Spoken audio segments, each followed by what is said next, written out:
আজ তো পৌষ পার্বণ, আজকে পৌষ পার্বণ মানে পৌষ মাসের শেষের দিন, আর কাল থেকে মাঘ মাস শুরু হয়ে যাচ্ছে। তো পৌষ পার্বণ বাঙালির কাছে একটা অন্যরকম উৎসব। যেমন ধরো পিঠে পুলি, পৌষ পার্বণ বলতে আমরা সবাই পিঠে পুলিকে বুঝে থাকি।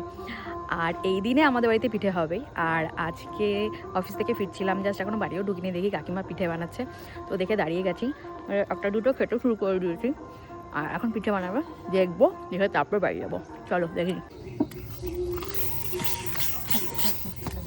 নান্দুনি নুন জল না, ওটা তেল, এটা তেল দিচ্ছ, সাদা তেল? ওইটা ছিল নুন জল।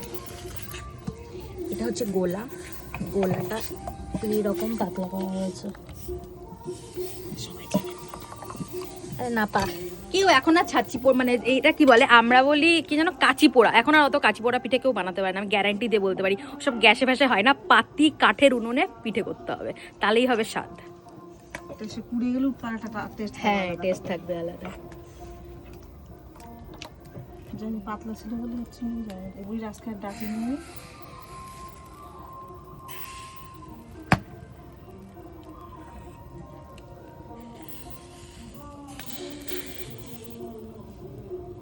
একেবারে ভরে ভরেই দিতে হবে।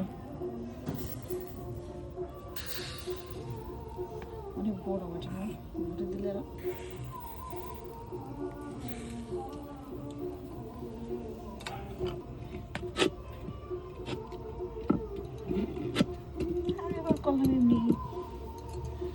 এটা ঢেকে দেওয়ার পরে জোরে জল দিতে হবে। না, বেশি জোরে না। কত জোরে? আমার ঠামা বলতো পিঠে হয় মিঠে জালে। ও আচ্ছা, তুষ দিয়ে মশলা দিত আর তুষ দিত, আস্তে আস্তে জাল হতো। মানে মশলা কি মশাল, আস্তে আস্তে জাল দিতে হবে, বেশি জোরে দিলে ভেতলা থেকে পুড়ে যাবে। ওই হবে কোনি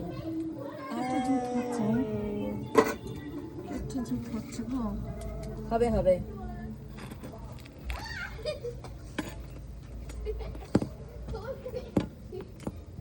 আগে দেখতাম এই কাঁচি দিয়েই তুলতো, তাই কাঁচি পোড়া পিঠে বলতো। এখন ছুরি দিয়ে তুলছে, তাই ছুরি পোড়া পিঠে। ওই দেখো হয়ে দিয়ে যাবে না, তলাটা পুড়ে গেছে।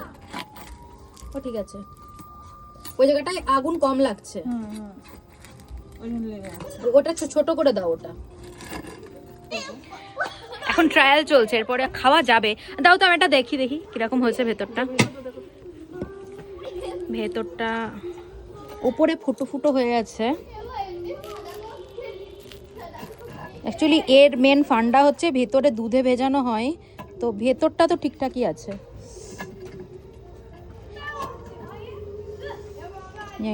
ভেতরটা ঠিক আছে গো, পুরো ঝাঁঝরা হয়ে গেছে ভেতরটা, এটা দুধে ভেজে হলে ভিজে যাবে।